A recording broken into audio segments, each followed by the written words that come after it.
Hello everyone, welcome to back my channel. তো আমি আজকে তোমাদের সাথে শেয়ার করতে চলেছি ভীষণই সুন্দর, ভীষণই ইউনিক, ভীষণই কিউট একটা কেকের ডেকোরেশন। আশা করব ভিডিওটা তোমাদের অবশ্যই ভালো লাগবে। তো অবশ্যই ভিডিওটা পুরোটা দেখো, স্কিপ করো না, কারণ এই ভিডিওটার মধ্যে আমি অনেক ছোট ছোট টিপস অ্যান্ড ট্রিক্স তোমাদের সাথে শেয়ার করেছি। তো সবার প্রথমে এখানে আমি কেকের স্পঞ্জটা বানিয়ে নিয়েছি, আর এই স্পঞ্জটাতে আমি একটুখানি কালার অ্যাড করেছি। তোমরা চাইলে কালার অ্যাড করতে পারো অথবা স্কিপও করে যেতে পারো। আর এই স্পঞ্জটাকে শোক করার জন্য এখানে আমি পাইনঅ্যাপেল ক্রাশের সাথে জলটাকে মিশিয়ে নিয়ে স্পঞ্জটাকে শোক করেছি। তোমরা চাইলে এখানে নর্মাল জল অথবা সুগার সিরাপও ব্যবহার করতে পারো। আর এই কেকটাতে অ্যাজ আ ফিলিং হিসেবে আমি ব্যবহার করেছি পাইনঅ্যাপেল ক্রাশ, যেহেতু আজকের কেকটার ফ্লেভার ছিল পাইনঅ্যাপেল ফ্লেভার। আর এই কেকটাকে একটা সুন্দর ফিনিশিং নিয়ে আসার জন্য আমি একটা ধারালো ছুরির সাহায্যে কেকটার সাইডগুলোকে ভালোভাবে কাট করে নিয়েছি। এতে করে আমরা যখন কেকটাকে আইসিং করবো বা ক্রাম কোটিং করবো, তো কেকের ফিনিশিংটা খুব সুন্দর আসবে। আর এখানে আমি সবার প্রথমে যেটা করছি সেটা হচ্ছে কেকটাকে ক্রাম কোটিং। আর একটা কেকের সুন্দর ফিনিশিং, সুন্দর ডেকোরেশন করার জন্য ক্রাম কোটিং করা অত্যন্ত গুরুত্বপূর্ণ একটা স্টেপ। এটা কিন্তু কোনোভাবেই স্কিপ করা যাবে না। আর এই কেকটাকে খুব ভালোভাবে আমি ক্রাম কোটিং করে নেবার পর ফ্রিজে রেখে দিয়েছিলাম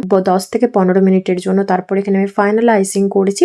তোমরা চাইলে এখানে 15 থেকে 20 মিনিট অথবা 30 মিনিটের জন্য ফ্রিজে রেখে দিতে পারো। আর আজকের কেকের ডিজাইনটা আমি একদমই ইউনিক ভাবে বানানোর চেষ্টা করেছি। আমার মনে হয় না যে এই জাতীয় কেকের ডেকোরেশন আজ পর্যন্ত তোমাদের সাথে কেউ শেয়ার করছে হবে। তো সবার প্রথমে এখানে আমি টেরাকোটা কালার ব্যবহার করেছি, আর এখানে আমি ইয়েলো কালার নিয়েছি। আর এই দুটো কালার দিয়ে কেকটাকে আইসিং করবো সুন্দর করে। আর এই টেরাকোটা কালারের পরিমাণটা বেশি থাকবে, ইয়েলোটা থাকবে কম। তো সেরকম ভাবে কেকের ক্রিমটাকে আমি সুন্দর করে স্প্রেড করে নিয়েছি। আর আমার পক্ষে যতটা পসিবল ঠিক ততটাই দিয়ে কেকটাকে আমরা ক্লিন করে নেব। আর কেকটাকে ক্লিন করে নেবার পর ফ্রিজে রেখে দিয়েছিলাম 5 থেকে 10 মিনিটের জন্য। তারপর এখানে নিয়ে নিয়েছি একটা টুথপিক। আর টুথপিকের সাহায্যে খুবই সাবধানতা অবলম্বন করে এই লম্বা লম্বা টাইপের রাউন্ড ডিজাইনটা বা দাগটা বানিয়ে নিতে হবে। এটা কিন্তু একটুখানি ডিফিকাল্ট আছে, একটুখানি সতর্কভাবে করলে খুব সুন্দরভাবে ফিনিশিংটা আসবে।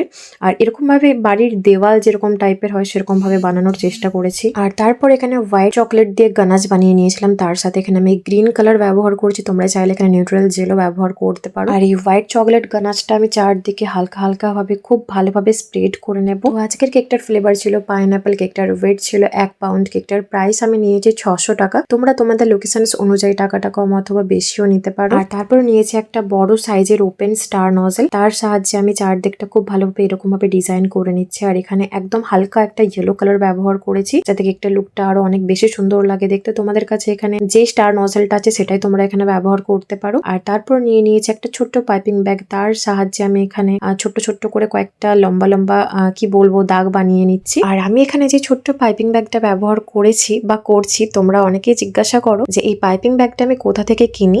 তো এটা তোমরা যে কোনো গ্রোসারি শপ থেকে ইজিলি পেয়ে যাবে, সেখান থেকে নিয়ে আসি। এটা আমি আসলে জানতাম না যে এভাবেও পসিবল। তো একদিন হঠাৎ করে নিজে থেকে এই জিনিসটা আবিষ্কার করেছি। আর সেম পাইপিং ব্যাগের মধ্যে রেড কালারের ক্রিম নিয়ে এই ধরনের স্ট্রবেরি বানিয়ে নিচ্ছি। আর তোমরা চাইলে এখানে অবশ্যই এরকম ছোট নজল পাওয়া যায়, সেটাও তোমরা ব্যবহার করতে পারো। আর এখানে রেড কালারটা একটু বেশি পরিমাণে দিয়েছি যাতে কেকের লুকটা অনেক বেশি সুন্দর লাগে দেখতে।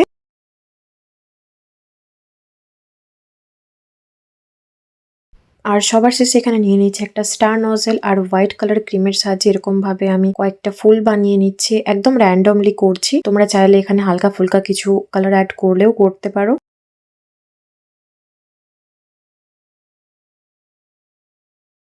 তো ফাইনালি কেকের ডেকোরেশনটা একদমই কমপ্লিট। অবশ্যই জানিও যে আজকের কেকের লুকটা, কেকের কালার কম্বিনেশনসটা, কেকের ডিজাইনটা তোমাদের কেমন লেগেছে। আর ভালো লেগে থাকলে অবশ্যই একটা লাইক করে যেও।